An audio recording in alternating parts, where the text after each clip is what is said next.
Warning, we are about to spoil I Saw the TV Glow. If you haven't seen this movie and you plan on watching it, leave now and come back later. But if you have seen it, or you just don't care, then please stick around.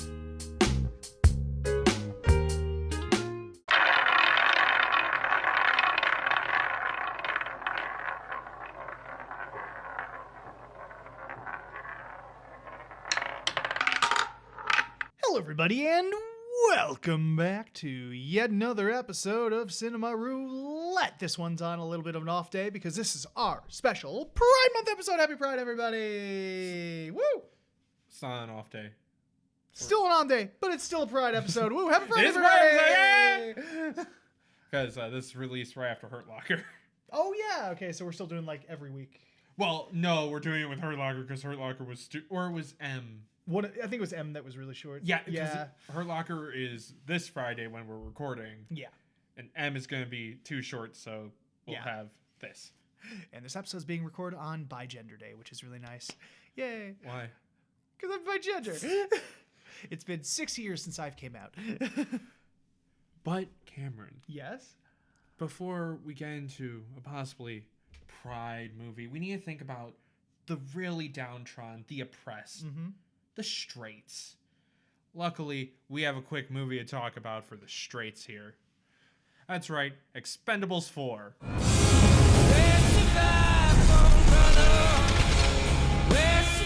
That is a movie that happened. That is a movie that happened. You may be wondering, why is this here? One, I can do this joke. Two, we watched 25 minutes of it and could not make it no further. And it is one of the worst fucking movies ever made. It's been so fucking long since I have seen a movie where everything is done wrong and it just feels completely soulless. It feels so soulless that we were like, AI had to have been used. Apparently, no. Nothing has been reported that it was AI. Here's the thing, too. We were baked. Yeah. We were baked. And watching this, just as like a fun, haha, bad movie, the dialogue is so generic and bad that we're sitting there. I was seeing kind of just half-mindedly looking at my computer at the same time, and I would tone out the dialogue, and then whenever I hear it, I get angry because it's so by the numbers bad. Yep. I mean, absolute shit. We'll finish at some point. Maybe. Do episodes pay us on Patreon. Patreon at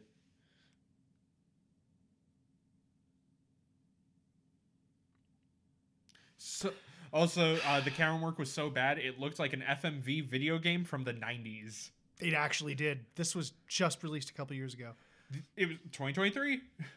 The only reason I also want to check out is because anytime I talked about it in film forums or film groups, no one could give me a straight answer of what was bad. There was no like, oh, the story's the worst. The camera's the worst. They're right. Everything is bad. There is no one thing you can look at and be like, this is the main problem. Exactly. There are train wrecks with better outlooks than this. There are. With a zero survivability. Mm-hmm. Anyway, that was straight Pride. All right. So let's talk about the people who actually deserve a month. Everyone else. Yeah. Where we're talking about a nice, happy movie with a fun background. I Saw the TV Glow. Smiling, flash, talk and chat under my window.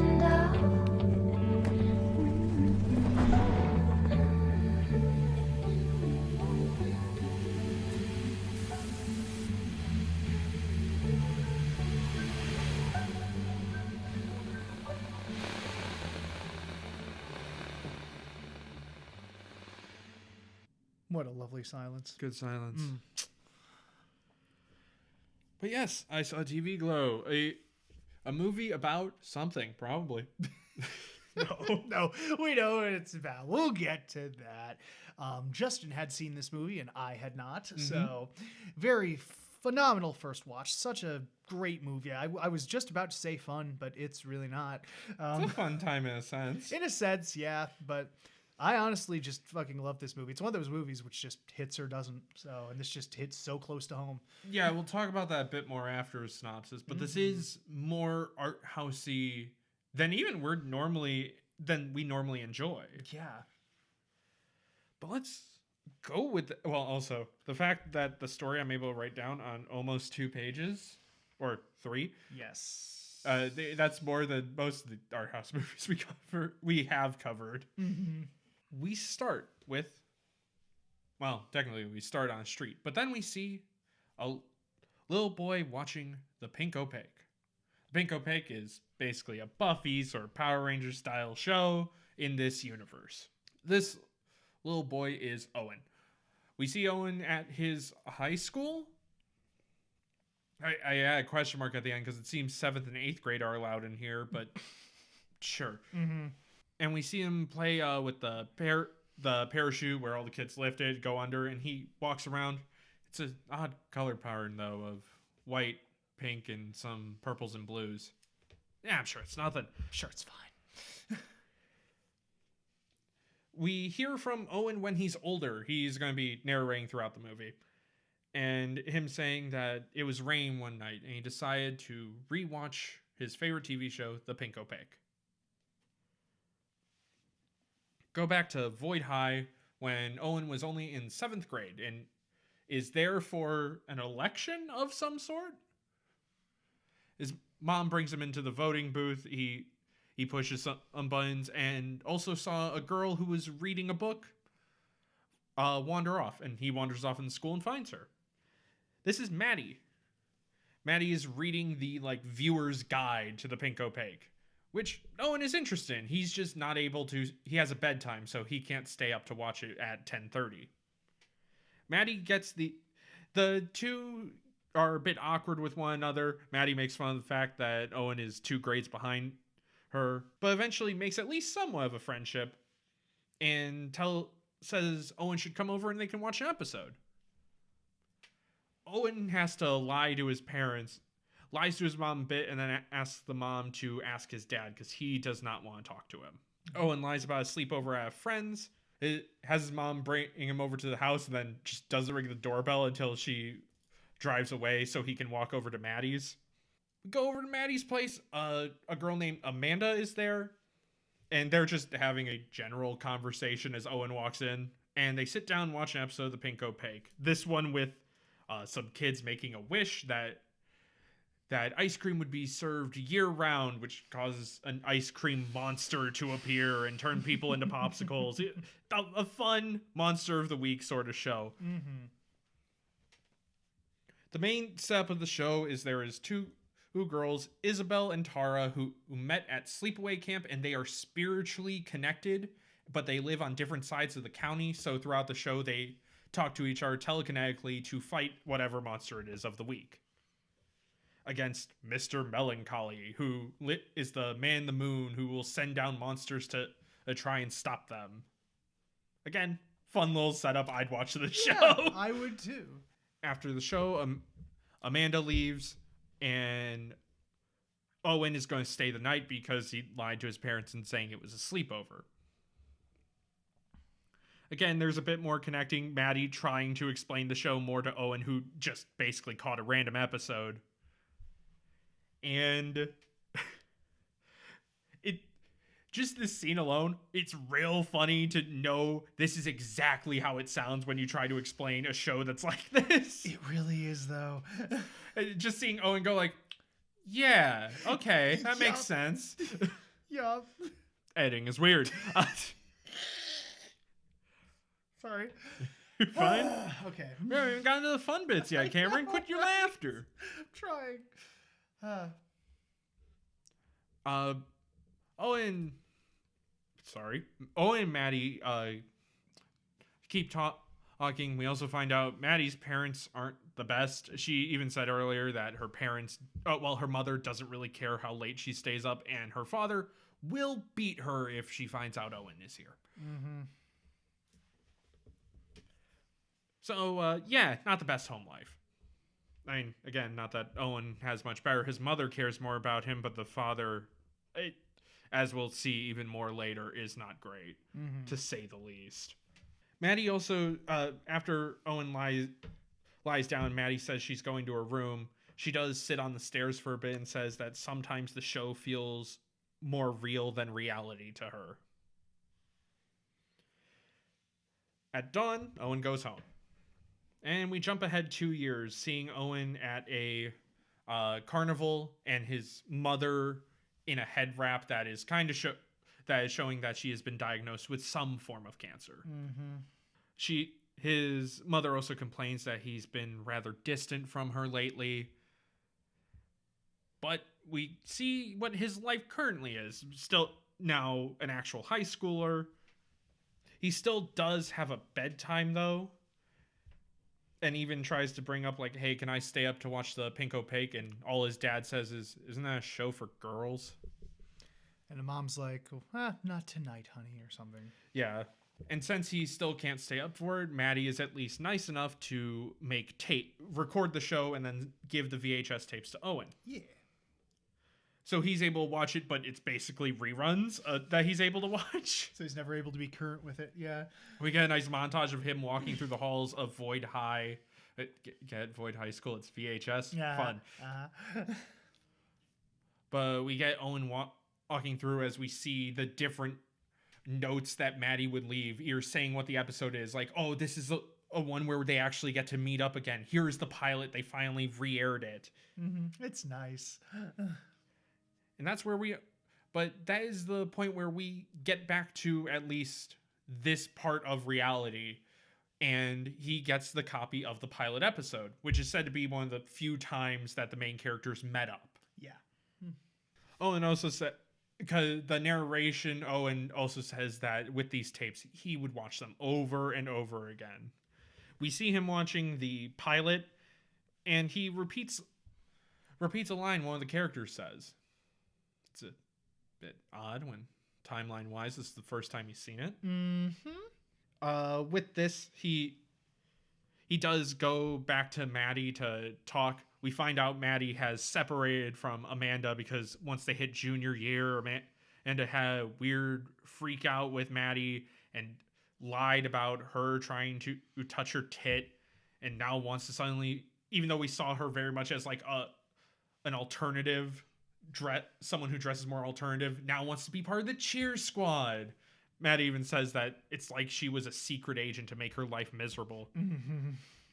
Owen just brings up like, hey, can we watch the show again? That I could watch it with you since Amanda isn't there anymore. And Maddie asks him the simple question of like, brings up, I'm not into guys, right? And he goes, that's fine. What are you into? I don't know. I like TV shows. Fair enough. They do get back together. Owen has to lie again, still to go to the sleepover, even though he's a freshman in high school. Mm-hmm. Just how overbearing his parents are. But during the episode, Maddie starts crying. Owen doesn't have the courage to ask why, and we never truly do find out why. Mm-hmm. Also, as they're getting ready for bed, Maddie admits that she will be running away from home soon. Editing is weird. Editing is fun. It's not fun. It is, and I miss doing it. I didn't have a joke here. I thought I was going to have a joke, and then my brain's like, I'm good.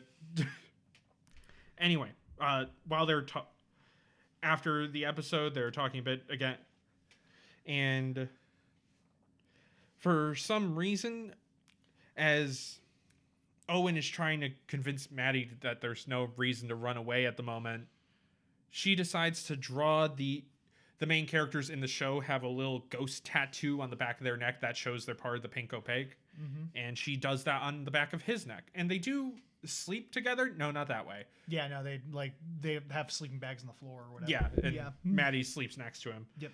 Also, there's a weird thing above Owen that sounds like TV static, and it's a glowing cloud. Anyway, Maddie wants Owen to run away too, and even tells him like, hey, just grab all your stuff, don't tell anyone, we'll just go. This causes him to panic. He fully runs over to the house of the friend he said he was sleeping over with, talks to the mother, and is like, call my dad, tell him I've been lying to him, I haven't been here, I just need to be grounded. Yep. Because, someone's saying, someone you kind of just recently met and saying, hey, let's go run away. It might freak you out a little bit. Yeah, especially someone who's this much of kind of like a mama's boy and a very, very much a rule follower, nerdy kid. Yep. So it's just not his personality, basically. Yeah. And with that, he doesn't really talk to Maddie again. And then after a week or so, she disappeared, only leaving her TV set in the backyard burning. No one knows where she went. Yep. And that same week, the show gets canceled. The Pink Opaque is no more. Mm-hmm. Let's jump ahead 8 years. Yeah, literal almost decade later. Owen is now working at a theater. His mother has passed away at this point, I'm pretty sure. His mother has passed. He's working at a theater with shitty coworkers who are like overly dude bro dudes. Yep, one was like fucking a chick and scared her. I'm like, bro, you always put a good word for you. Was it a good view for you? Hey, I could help hook you up with someone else. She's super into you. Yeah, buddy. Yeah, just like the most toxic fucking people. With that, Owen drives home, but there's a power line down. He goes out seeing if anyone's around, either seeing if someone's there to help or make sure no one's hurt. It's not super clear. Mm-hmm. But he sees pages going around. And it's pages to the Pink Opaque episode guide. He grabs one of them, and it's for season 6. We'll find out later that the show ended after season 5. But it talks about season 6 escaping the... Oh, I forget what it is. It's not the dream world. No, it's called something else. It is. Let me look that up real quick. The Midnight Realm. Midnight Realm, that's it. That's it. Yeah, it's called Return from the Midnight Realm is the episode. Talk about that later. Mm-hmm. We see Owen go back, finally get back home. His dad just kind of stares at him. It's odd. It's kind of creepy. Yeah. We also see that he has an inhaler now. Just seems important. Yeah. Cut to a grocery store. Owen's grabbing some veggies, and then here's Maddie. Here is Maddie. I know this is supposed to be somewhat of an awkward scene in general, but I love Maddie just posing in the middle of the grocery store. Like, hey, he's like, can I help you? Can I help you, madam? It's like, do you remember me? It's like, Maddie, and then he finally runs over and hugs her. But she still stands perfectly still. Yeah. She says they need to talk, but somewhere outside of town. So they go to a club or bar where some live music is being played. One where someone sings that they saw the TV glow. Title drop. It's called Double Lunch. Why does that sound so familiar? Huh. But Maddie talks crazy to Owen.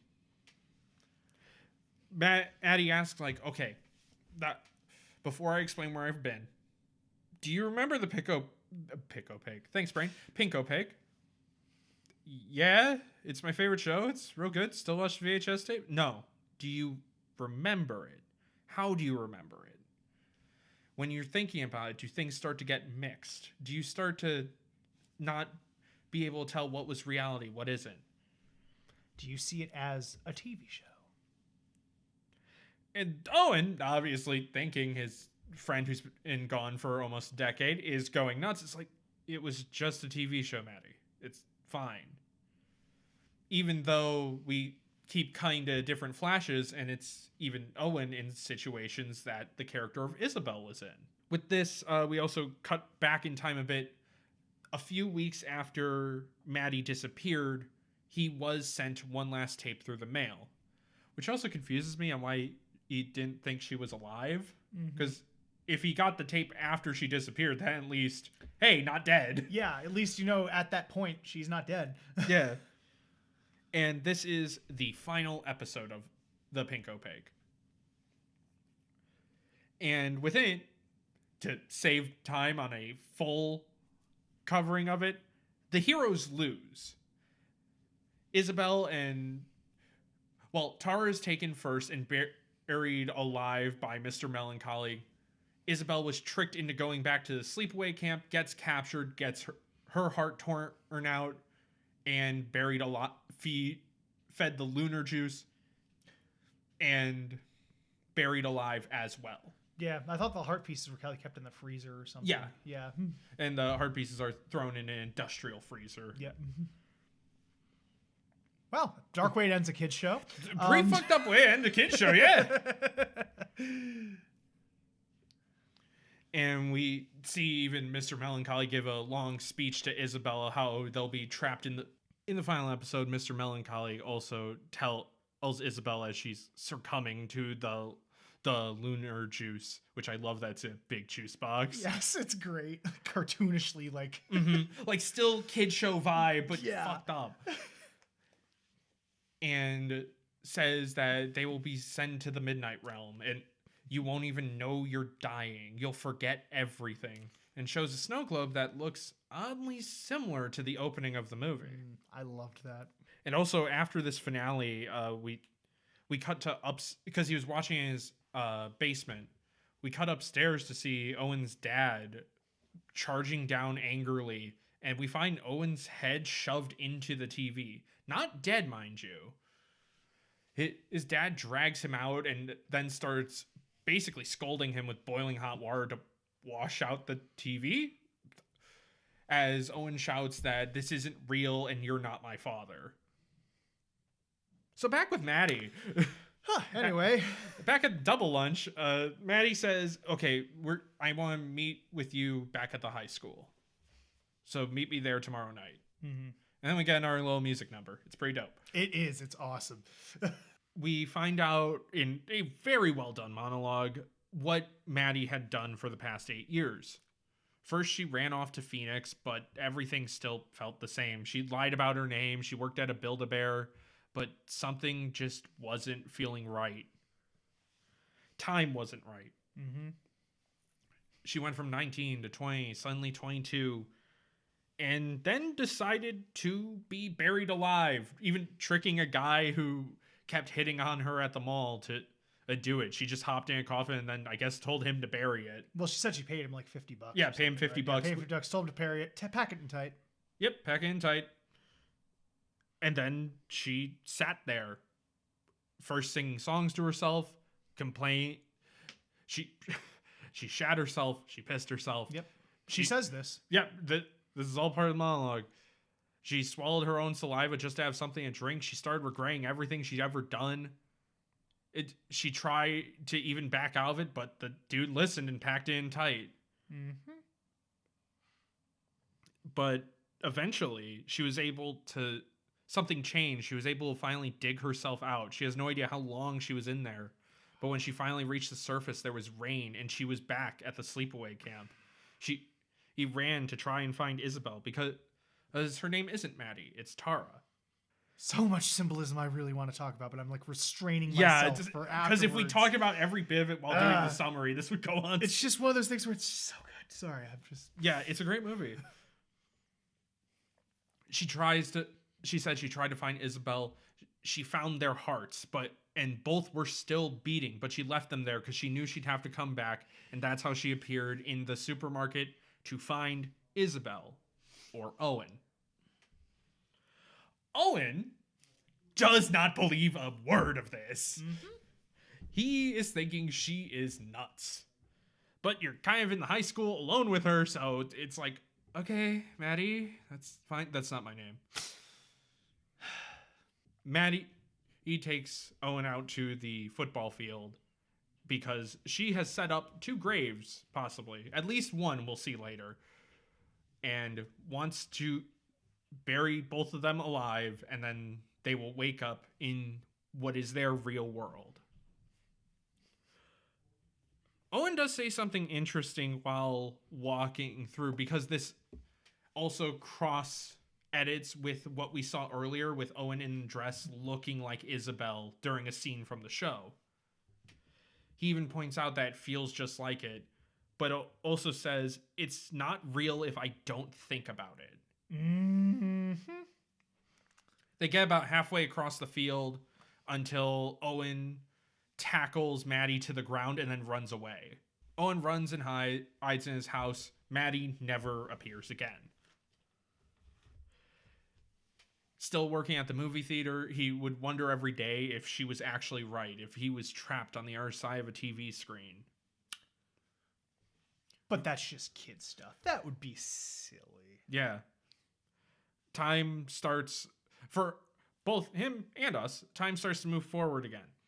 The movie theater closes. Instead, a fun center a place literally called the Fun Center opens, and his old boss is able to bring him along there. He works on refilling the ball pit. Years are passing. His father dies of a stroke. He keeps the family home. He has a family of his own, apparently. And apparently they're doing well. He's even opening a new television he just bought. Yep, he threw out his old TV and has new HG one. Yep. And now we're back at the start of the movie, of his narration.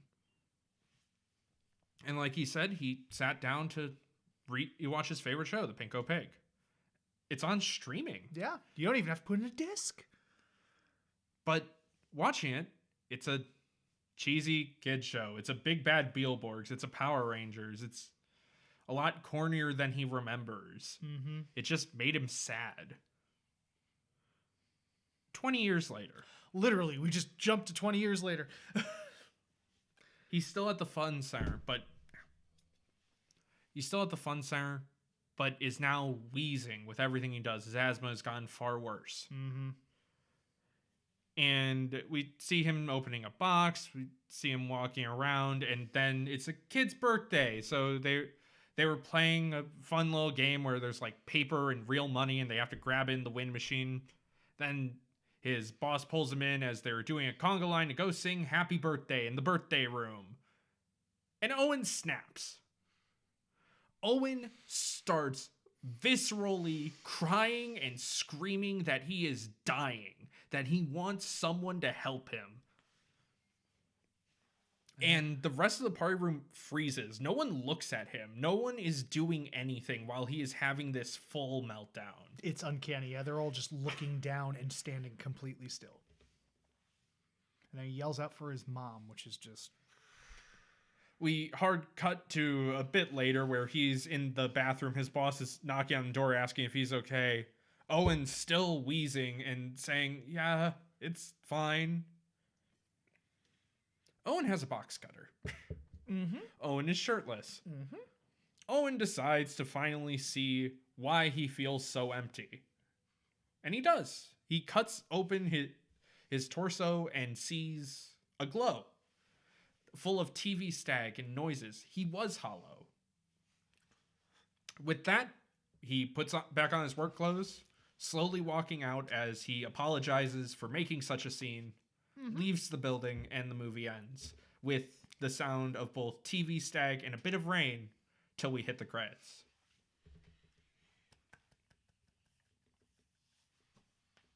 So anyway, that was I Saw TV Glow. That was...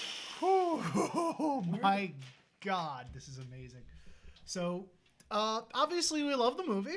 All right, well, we'll just get that out of the way. This is a phenomenal goddamn movie. This is one of my favorite movies of all time now. It's so good. Same, honestly. Like, because you, was that your number one movie of last year, or? Not last year, it was 2024. Oh, it came out 24. Okay, right. It's been 2 years since this came out. That's fucking crazy. I'm pretty sure that's right. Hold on, I will double check.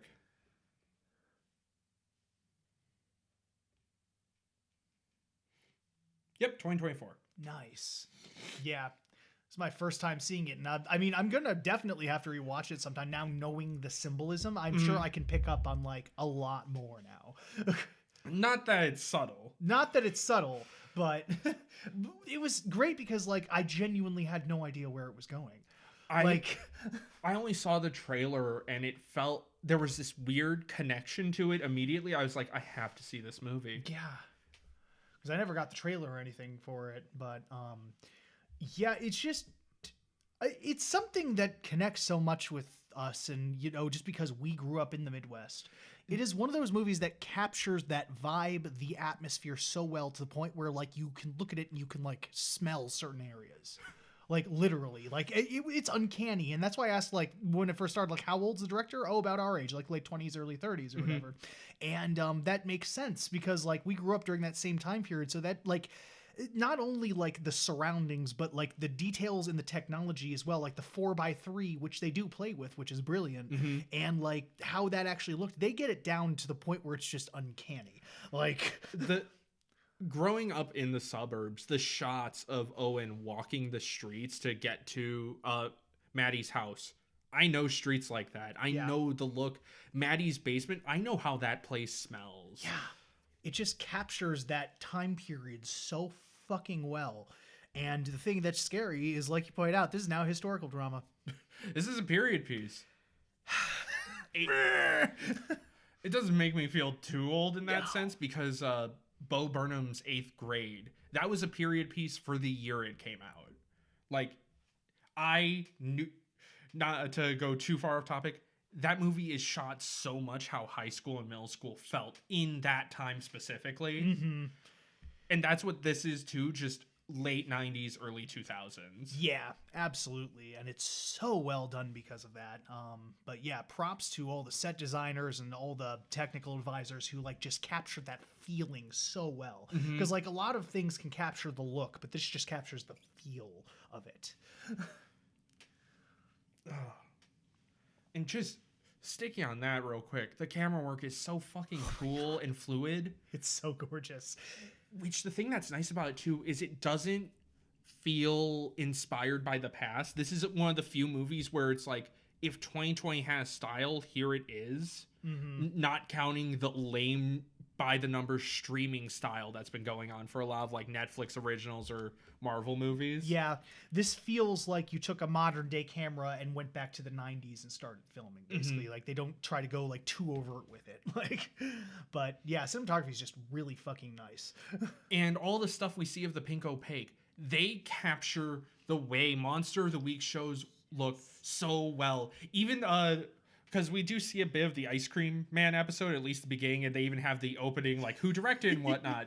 And it is the actual text or the font from Buffy. Yeah. And I could tell that. Yep, it looks it. Like, the way that the things were shot, the way the texture was. And you said they like took 35 millimeter, right? And then converted it to VHS and Betamax. Yes, to get that proper grain. Yes. And like, I really love too that, like, I don't know if this was added later or not, but you could see like an almost CRT effect on the 4x3 footage where you had that like little, I don't even know how to describe it, sheen to it almost. Yeah, the glow. Yes, the glitch. You know what? Yeah. But oh my goodness, so well done. And just another little detail, because I don't really know how to work this in, is just I like too that theme where like, oh, this is terrifying, and in there it has this uncanny look, like ice cream's coming out of his mouth and melting, but later on it's shown to just be this really corny, cheap effect. Like something that scared you as kids now, like Doubt. You watch Courage now? Still fucking scary. Oh, still terrifying. Yeah, that's one I kind of don't agree with. I'm like, some of those were actually legit scary, but yeah, like there are a lot of shows where you think, oh my god, this is terrifying. Then you go back and it's like, okay, really? I was scared of this? More of what I have had is going back to video games and be like, man, this was so hard as a kid. And I was like, oh, it's just dumb. Same. It's just a dumb kid. Yeah. It's fucking undertrained burnout racing level. Yeah, props to everyone for that. Also, the effects when we do get them. Mr. Melancholy looks... Mr. Melancholy, when we see them as a person. Yeah, because we do see them kind of in the sky in the TV with the creepy-ass face, and it still looks creepy, but once he actually, like, comes and becomes a person... Oh my god, the design was phenomenal. The design's great. The mask breathes. Yeah, and you can like see this face getting smaller and bigger and like, but you still have the head behind it. Like it's like the light side and then like the darkness is coming in. But I will give them this too. It looks like when a Monster of the Week show saved its budget for the final episode so they could be actually scary, so they could be adult. Yes, it does feel like that. It's great. It's a great attention to detail. Yeah.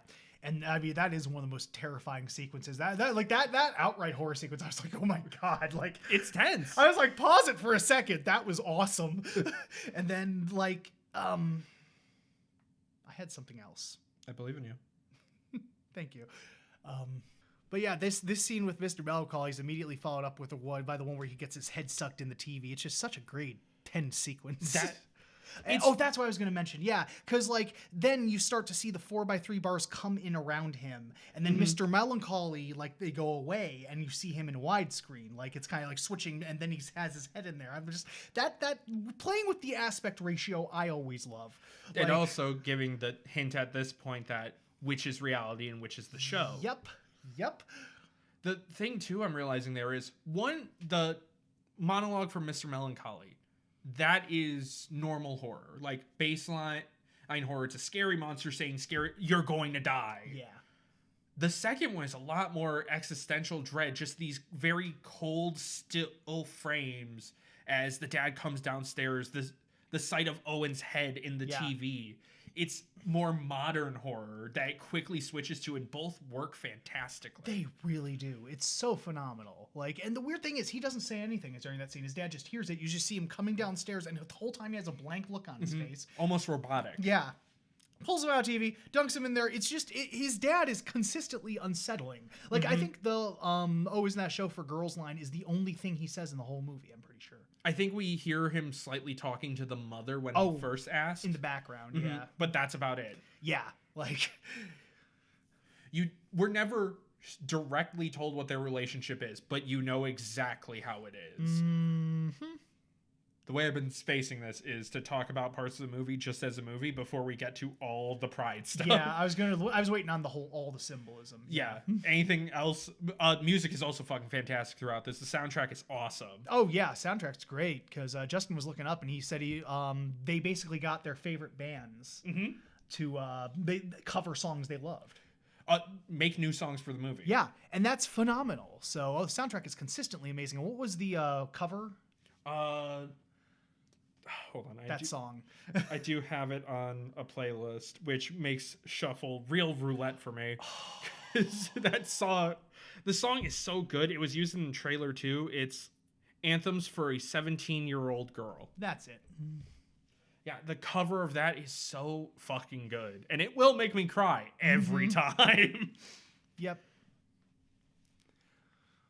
But yeah, that's phenomenal. Just everything from a technical cinematography style. And I think actually this is probably a good segue into the symbolism later is just the atmosphere. Oh, the atmosphere is so thick and cold. It is. It reminds me like a lot of the that and the symbolism that we'll get into just reminds me so much of Silent Hill 2. Like the way that like not only it presents its symbolism and how it's woven into the story, but like how emotional Silent Hill gets. It captures that same like emotional like how emotional emptiness. I get. Yeah, not really. Yeah, it's emptiness, but it's not really. It's like highly emotional. It's a certain feeling that I can't describe. It's cold. I guess you feel drained. By it. You know what? Going with the movie, I guess melancholy is a good way to put it. You're happy, but it's a sad happy, but it's a good happy. Like it's just in general very emotional and cold, and it's just something about it that I love, and that's why I was drawn to Silent Hill, and that's why I'm drawn to movies like this. You know? Like the limp-wristed Silent Hill. Yes. I didn't even know I did that. You did. It's just the limp-wristed Silent Hill is what I was thinking. Yeah. I will also say before we get into all of the, I don't know, does this count as allegory? I always forget what technically an allegory is. We'll just go with symbolism so we don't fuck it up. Fair. But Owen's scream. It is the most devastating part of the movie. And also it scares me outside of film. Because to get something I see a lot online as a punch towards people who really like movies is that like, oh, it's a top 10 best acting moments list and it's just someone screaming for a bit. If you've ever tried acting, screaming and crying is really fucking hard to do convincingly. Yeah, convincingly and basically on cue. Yeah. Like people, that's why like there are scream queens. That's why like there is a certain art to it because you have to make it look convincing. Yeah. And Owen the actor who plays Owen makes it very convincing. I do not want to know the headspace he was in to get that scream. I don't either, because like actors, like as an actor, you have to think of something really sad or something, get you in that headspace so you can convincingly portray that. But like the thing, and I think another reason why it's so fucking effective is for pretty much the entire movie up until this point, he's much more quiet, much more reserved, much more awkward around everybody. But in the end, he just finally has this gigantic moment of just life just catches up to him. Everything's so overwhelming. He just has to scream and let it out. He just has a full-on meltdown. And Yeah. it's like being in a room where two parents are arguing and they're not your parents. You're just stuck there. Yeah, because before that, it was building up so well with the birthday song, everyone clapping, and he just like further and further, you could tell just physically was just... As he's wheezing more and more. Yeah, it's just so fucking well done. Like, props to all of the actors involved, who played Owen and who played Maddie as well. They both do a phenomenal fucking job. Jack Haven and Justice Smith. Justice Smith. Yeah, yep. Oh, Jack Haven is non-binary. Hell yeah. I was making sure. Yeah. They do a great job. Oh, Maddie's whole monologue in the gym is so well done. I don't think there's many actors who could say I pissed and shit myself looking directly into the camera and it's still dramatic. Oh, they did such a wonderful job with that monologue. That was like, that was one of those moments of the film where I just went silent and just had to watch. Like, I will say, if someone didn't like this movie, if they pointed to that as being a scene that it was like wasn't serious for them, if you're not already in with the atmosphere and where the movie is at that point, I'm pretty sure that line of Maddie looking into the camera and going, I pissed and shit myself, would be more funny than serious. Yeah, exactly. But yeah, like if you're at that point and you still don't like it, this just isn't for you, man. Like, yeah, it's not gonna save you in the last act. No. And again, Justice does a fucking amazing job as Owen. Oh my god. Absolutely. Everyone great all around. And now for what's probably going to be the second half of this review. So we went from a 20-minute episode to like over an hour long. Hell yeah. This movie's worth it though. Super is.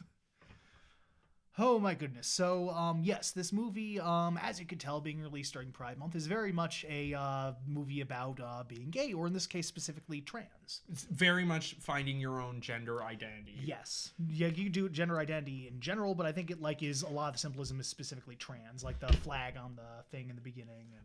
And, the parachute being colored like trans flag, or even when Owen is walking the hallways, the glass hallway of the school is pink, white, and blue. Yep. And oh my goodness, like this movie is so heavily layered with symbolism. It's just going to take a bit to go through it. But it's revealed, I think, like there are hints of it being, but more of the second half of the finales where it really comes into play, where it really started putting the pieces together as to what this was like symbolism for or an allegory for. I think those are kind of interchangeable, yeah. Literary artistic device in which a complete fictional story is used to symbolize an abstract meaning or deeper moral, political, or historical truth. Yes, so it is an allegory. Yep. Okay. I think I finished my thought, right? I'm pretty sure. Yeah. So, but yeah, any ones you want to mention first? I'm going to say from the bigger picture, this movie is about ignoring the fact you're in the closet. Yes, 100%. And I could totally see that. And it's just the things that you were saying too, as you were reading the description, just me realizing, oh my God, is that like, I will always think of like the scene on the field at the end, because it's so ripe with so many little hints there. Because like because like earlier in the movie, I guess I'll start with this, you see her draw the thing on his neck, but you don't really know what it's for, but then you see him like in the dress, and that's like the first hint that like, you know, oh, okay, so that's something. Well, actually, the first hint is him watching the pilot and repeating a line that he shouldn't know. Yeah. He's quoting Isabel when he has not seen the episode timeline wise. But in that scene, like he's constantly like well, later on in the field scene, she calls him Isabel at one point, right? And when she does that, he pushes her away, or he tackles her, or something, and she goes down and he runs away. But she's talking about like you know, like that. I saw that as, oh, like someone did that, but he's still uncomfortable with it, so he's pushing that away. Or like the person that she paid to pack her down in the coffin, it was him suppressing his his own feelings about that, because she, at least, I think, is one giant allegory for what Owen is going to become. Mm-hmm. And because, like, after he pushed her, after that scene, you never see her again. Yep, she's gone for the rest of the movie. But he keeps talking about, like, how he never saw her for a while, but then she keeps coming back because, like, he keeps having those thoughts. Also, even though he runs off and hides, he was still hoping to see her again. Yes. He wanted someone to pull him out. He couldn't take the jump himself. Mm-hmm. Yeah, and I just love the part about, like, oh, don't you ever feel like you're narrating your own life? Like, and there are times, like, spliced throughout the movie, the whole movie, where he just looks at the camera and starts narrating. Yeah, like, right he's at the talking audience. to us most of the time. Yeah, but, like, then I love that scene later on, too, with his family, where he's like, oh, I even got a family. I'm happy now. And, like, it's just basically him denying who he is. Like, because you never see that family. We never even get the back of his wife's head. No, they're just... He has a family. He has a family, yeah. But it's, I think, like, I was reading a lot that it was symbolism for, like, the director's own, like, inability to, like, come out during a certain time or something. So, but it was basically that fear of, what if I live my whole life not coming out? Mm-hmm. What if I live my whole life not knowing? The real showing of denial, and I never Yes. caught this line till this viewing, was it's not real if I don't think about it. It's so... Like, it's so full of things like that we probably haven't even scratched the surface, honestly. Probably not. Actually, with that line, I can relate to that, because before I was out more as bi, I would do... This is going to be more personal than I probably should get on the internet, but I was doing role plays with people. And they were somewhat sexual, but sometimes there would be a guy involved, and I would tell myself literally in my own head, like, oh, okay, I'm more focused on the woman in the situation. Completely denying, like, no, I wouldn't find a guy hot. Mm-hmm. That's crazy, because I grew up in the fucking early 2000s, Call of Duty era. Gay was an insult. So it is sort of that, it's not real if I don't think about it. Mm-hmm. It's no homo if I just say If I just ignore it, it will all work out. Yeah. And it's just one of those things where it hit home for me so much, just not only because of, like, the setting, but because of the fact, I'm bisexual, bigender. And it was one of those things where I'd always just be thinking to myself, and you would just feel on the inside, it's right, but there was always this pressure, this scariness to come out. Like, I knew you guys didn't give a shit, but it's like, what about my parents? What about my family? I know a lot of them came from religious backgrounds, and it was one of those things where in my heart, I knew it was true. So eventually I just looked at myself and I was like, why not? This is who I am. Like, who cares at this point in time? Like, that's what I did with gender fluid too. Is like, I was really trying to think about it, and I was like, actually, I just don't care. I don't. Like, it's one of those things I just found out, like, I love, being cute and dressing more feminine, and one of those things. It's just one of those things where, yeah, it does just eat away inside of you. Like, you see people doing that, and it's just, you realize for yourself. I mean, I think the point, because the interesting thing with me, and now I'm getting off topic now, but I found out that I was my gender identity before my sexuality. Huh. Which was odd, because I knew I was bigender.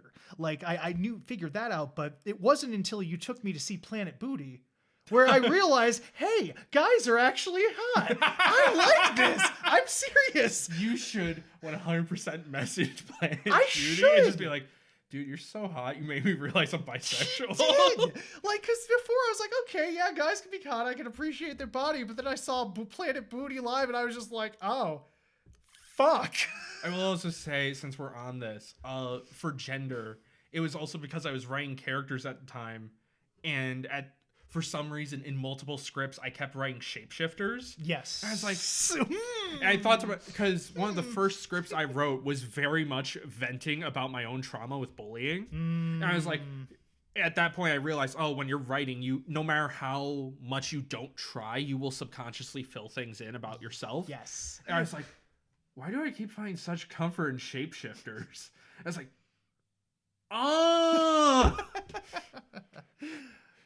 just the Scott Pilgrim joke of doesn't get it, gets it. Gets it, yes.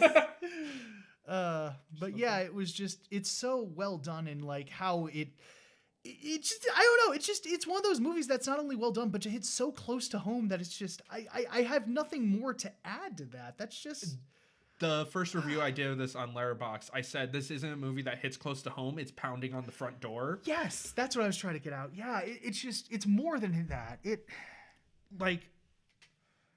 One of my favorite this moment is very much up for interpretation when Owen rewatches The Pinko Pig. And the show is actually this cheesy, crappy kid show. Some people took it as, like, your past will always... nostalgia will always make something look better. I took it very much as... this is when you go into pure active denial, where no longer is the thing that made him feel the way he actually feels. He is trying to actively deny what that is anymore. Yep. No, I wasn't actually feeling gay for that character. I was just a silly kid. I didn't feel a connection to this show. It's just dumb kid stuff, like everyone else says. I can see that, because like he's even like talking about how like, oh well, when I really thought about and talked about it, I was embarrassed or something. Yeah, like, it felt silly to me. It was just a phase. Yup. I also just really like the use of color. The use of everything to symbolize Owen's transness. Also, I know some people who are big fans of this movie will be annoyed that I don't address Owen as Isabel. I'm doing that more for audience simplicity. Yes, exactly. Yeah. And technically, with the way the movie ends, you could see it as Owen never gets that happy ending. I think he does, though. Like, I'm going with he does, because a happier ending's nicer. The heavy implications, though, like he hears the rain, like when she did, and like it's him finally realizing who he is. Yeah, like, he realizes Maddie was right. Yes. And Maddie also, there are multiple moments where what is going on in the movie is fully described by Maddie. As you said, and she's like, do you ever find yourself looking back and narrating it like a TV show? That's what's been happening for the entire movie. Yep. The screaming and pleading she describes when she was in the coffin is what Owen does before finally snapping fully. Yep. She's just screaming and pleading to let her out, you know? Like, it's so fucking brilliant. It's so good. And it is fucking hard to watch because I think everyone who is even on the trans spectrum knows that feeling of like there is something wrong, but you don't know what it is. It's that feeling, like, and they a lot of people say it's that like eggshell moment or whatever they call it. No, you're right, eggshell. I thought it was a specific, or egg crack. I think it's egg crack. I just want to make sure I had the term right. Egg crack, yeah. But yeah, it's about that egg crack moment that they have. Yeah. And luckily, the film, even if you take the ending more as negative, it still has the message of there is still time. Yes, there is still time. And I love the fact that this movie helped a bunch of people come out, which is so cool. When this movie came out, TikTok was lovely because there were so many people, literally seeing the TV glow became a turn of phrase. Tell people who were worried about coming out, being told there is still time is very comforting to them. Yes. Honestly, the first time I saw this movie, it was stuck in my head for a solid month just thinking about it. It's such a good allegory and good art house film. It did fail at the box office, but this is like such a niche subject and talking to a very specific group of people, which also I'm sure some of those people are not willing to sit through a horror movie, just in general. Yeah. But yeah, I fucking love this movie. This is absolutely one of my new favorite movies. Oh, and it's so good. Yeah, thank you so much, Jane, for making this. This is so phenomenal. And everyone involved should be proud of the work they did. Serious. Everyone does such a fantastic fucking job. They do. I also love the constant references to show that Owen is in the TV show. I didn't mention in the recap of the Pinko Pig, but Maddie mentions when they first meet and talk about the show that every episode they go to the double lunch and there's two musical guests, which for the conversation in the middle of the movie, they go to the double lunch and there's two music performances telling you this is an episode. Or if you, the thing Owen finds of the episode guide where it says season 6, episode 1, there are pictures of the ice cream man, one that we saw, and two, if you pause, it describes the plot of the movie. And then we see what happens at the end. It's literally describing the end of the movie, which is great. Yeah, Maddie describes how the movie will go, what is happening. It's all just really fucking good. And there is still a part of me that doesn't like calling it a horror movie, oddly. Same, honestly. Like, it has horror elements, but it's not really, like, scary or tense. Like, there are some sequences, but... It's emotionally destructive is what it is. It's more, like, psychological and emotional rather than outright, like, scares. Like, the scare is not the main point. Yeah. Like, but it's that feeling of dread, I think, that adds to the whole trans allegory. Like... It's too realistic of a fear for me to comfortably say horror. Yeah, exactly. Like, but yeah, it's just, I don't know. It's just one that I respect and love now. Like, I don't know. I'm trying to add, but my thoughts are failing me. So it's a lot. It's a lot. I will also say a little thing I noticed on this watch through when Owen is at the carnival with his mother. He's holding a blue cotton candy. But while his mother is telling him that he's seeming more distant and he's not seeing himself anymore, he's just looking at it like he doesn't know what the object is. Which, of course, the most obvious read is blue being male, and he's confused by it. That's not what he wants. But it's what he's going to keep. It's what dissolves very quickly, though, under any pressure. Yep. So... Yeah, also just the showing of that. The family line is always... The way he reads it, he's saying that he's happy. He doesn't sound it. No, exactly. And that's why, like... It's almost defensive. Yeah, I love that, like, him narrating himself. It's like when he talks to other people or he's just telling himself that is that. So, just try and reinforce the lie, but... And even taking out the allegory, it's just kind of a cool movie. It is! Like, the idea... Yeah. Having this this feels like a very good way to do a student film on a budget. The idea of being trapped in another world, but you use all the budget for tiny stuff to show like a bigger, crazier world, and the fake reality is just our normal reality. A story that way, it just feels real neat. It does. It's so well done. Light fun fact that also is a bit of a fourth wall break. The character of Amanda plays plays multiple villains in The Pink Opaque, plays a clown that we see for half a second. There's a duo that works for Mr. Melancholy named Marco Polo. The actress plays Marco and also plays Mr. Melancholy. So Maddie's line of she feels like a sleeper agent made to ruin my life is kind of a fourth wall joke. It's kind of great. There are a couple of attacks, I thought. There were, but I don't know how well they tie in. I don't either. Oh well. Just do what feels right for this one. Yeah. End. But yeah, I love everything about this movie. I'm so happy it's actually helpful for people in the community as well. The phrase of I saw the TV glow or there's still time has become basically coding for people who need to talk about being stuck in the closet. Yep. Because, like, that's the thing. It's like some people, they don't have a safe space. They know that... Some people have a Frank. Some people have a Frank, exactly. They knew they wouldn't be safe. And it's just one of those things where I'm so happy people can find comfort in that and find communities and just help each other out. Like, that's why, like, find someone you can talk to, you know? Damn it. Do I get real for a second? Because there is a problem at the moment. A problem? In the UK at the moment. Can if you want to. Because very much at the moment, the UK is thinking of banning anyone under the age of 16 from using social media. Which, I get how that can sound like a great idea. Yeah. Because social media is toxic as fuck. But also, if you are a horribly bullied kid, or if you are closeted with a family that will not respect you, online has some great places to escape to. It has people who will talk to you and also have been through similar situations. Yeah. Cutting kids completely off from that is not going to answer anything well. No. It's just going to hurt some people who are already oppressed in their own homes. Exactly. Like, they'll feel basically even more held hostage. Not to mention, it's good to cover a trans movie right now in America with how fucking in the sights the government wants to put them. It's annoying. Yeah, we need to ban them from sports because they're all 13 of those players are really trying to make everyone look bad. Mm-hmm.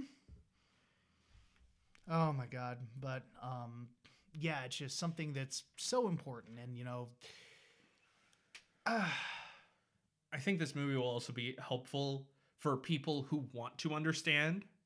Like, it can help be an allegory for a level of empathy. Yeah. I know there are people who aren't trans who watch this movie and they're like, I get it more now. Mm-hmm. It's really nice to have a movie like that, in general. It really is, because the allegories, they do say something specific, and they're not like super subtle, but they're subtle enough to where like it doesn't feel like it's beating on you. yeah, like it's still open to interpretation enough. Mm-hmm. Like you said, they had like an ending that was cut initially. Oh yes, that. The ending was going to be a bit longer and be less open. It was going to be, as Owen is leaving and apologizing for what happened, we would have seen him in the street before a white light takes him over as he is finally coming out, basically. Yep. And then the movie would have ended, but Jane wanted it to be more open to interpretation. Yeah, which I get. Have it more of a general audience. So because sometimes maybe you need that sad interpretation. That fear of ending up like Owen could help a lot of people. Yeah, that was like one of the main symbolism things at the end of the movie. It's like, what if I didn't? It's like a Christian scare film, but it works. Yeah, but it actually has a point to it and is not horribly toxic. But and not just tell you, hey, you better fall in line, or otherwise. Mm-hmm. Oh man, it's more of a message from Maddie, basically, like, this is what could happen. Yeah, if you don't do something. Exactly. So. Also, the obvious symbolism that it took me way too long to get, and you also got after the movie was over, that they bury themselves because that is their dead name, their dead personality. Yep. So that is no longer them. And I was like, oh! Duh! Yeah, I think that's about it with... I think so, but... Oh, also, it's called Void High School, VHS. Also, they are trapped in a void. Get it. Good bit. Yes. And a lot of the slogans you can see around the school when they're traveling is also stuff said to encourage people to continue transitioning. Yes. Well, sorry I stumbled over my words a bit this episode. It was just a lot to focus on. It's an emotional movie. It's an emotional episode. It really is. So... But Cameron, yes, Justin, we do, as we always do, we must rate this movie. Mm-hmm. Simple enough, 1 through 10. Oh, 10. Yep, solid 10. 10 out of 10. 10 out of 10. This was one of those movies where, because usually, I think I've said this before last time, we gave a 10 out of 10, which is always. But I said most movies only get to an 8, and then 9 and 10 are rewatchability and personal connection. This movie hit so hard, it did not matter on rewatchability. No. That's a fucking 10. Same. I agree. I saw this in theaters, and in my hometown, there were 2 AMCs I could go to. I forgot where I parked. I did not remember. I was so into the movie, I forgot I was at an AMC with a parking garage across the street, not one with a parking lot. So you went out and were like, where the fuck am I? I got out and I was like thinking about the movie, that I step up around the corner and realized, oh, I'm at this one. Wait a sec. That's so cool. Wow. I did not know that, actually. Yeah. It's such a movie. It is. And I think I did that too for Everything Everywhere. I forgot. Fuck yeah, nice. But yeah, happy Pride, everyone, and thank you so much for listening. Hello, everybody. This is CamCam from the future. This is going to be edited a little strange because it's a day later currently, and I was not satisfied with how the original ending was. Yeah, this movie leaves viewers very emotionally raw, and it kind of came to a head near the end while we were trying to wrap. It did. It affected me more because it was just my first time watching it and then having to relive it again almost right after watching it. Yeah, I think it's a lot. Happened. So, and I kind of like broke down a little bit, and I think that I'm in a much better mindset to articulate my thoughts in a way that's not only, a good wrap up, but more respectful to the director and what they went through than what I was originally kind of going for in there. So in a sense, this is a good thing. Right. I would like to note we stopped recording thinking like this might be a fine ending. We might record it later. We didn't feel like watching anything happy. We watched a section of the first season of Dan to Dan, which if you've seen the show, you'll know the episode. And that was just like full emotional devastation. And that kind of boomeranged back to being normal. Yeah, it was just kind of this strange outpouring of emotion. And I am actually happy that it happened because I think there was just emotions and welling up inside of me that I did, and confronting those, which is kind of cathartic for me. I think I just need a good cry, honestly. Which is hilarious considering the themes of this movie. Mm-hmm. Like, I just, this isn't a bit. It's just worked out this way. It just happened that way. Yeah. I was going to say something and my brain lost it. But yeah, it's a wonderful movie, and I'm so happy that it's made. And I'm honestly just really happy that it's helped people. And I know a lot of people aren't in situations that are necessarily safe to come out, but I just wanted to say that, basically don't give up hope. I hear way too many stories of terrible things happening to kids that are part of the LGBT people and just people in general. So just don't ever give up hope, man. Things will get better, all right? It's funny that two of the Pride movies we've covered have very similar messages. Mm-hmm. Like Promare is exist to annoy those who hate you. Yeah. And this one is there's still time. Like if you don't, because not everyone needs to be a fighter in the sense of like you always need to be out and proud. Sometimes you are in a situation where you will lose if you do that. Mm-hmm. There will still be time for you to come out. There will still be time for you to be who you want to be. Be safe before you can do that. Exactly. I think that's what I was trying to get across. So, I think this is also showing like how good this movie can be. Because again, I get if it does not click. Yeah, I get that. That can happen. That's fine. But when it does, it's hard. It It leaves you emotionally raw. You are exhausted, but it's in a good way. It's a good way to feel tired and vent those types of emotions. It really is, honestly. So yeah, I guess that's about it, huh? Yeah, the happy Pride. Yes, happy Pride. Happy Pride from Cinema Roulette, and we will see you guys next time. Finger guns. Okay, I think that's good. That's for that. Nice way of not fucking jizz. You want to clap so you know where the ending is? Oh, that was a bad clap. I think it's fine, Justin. It was a bad clap. You can see the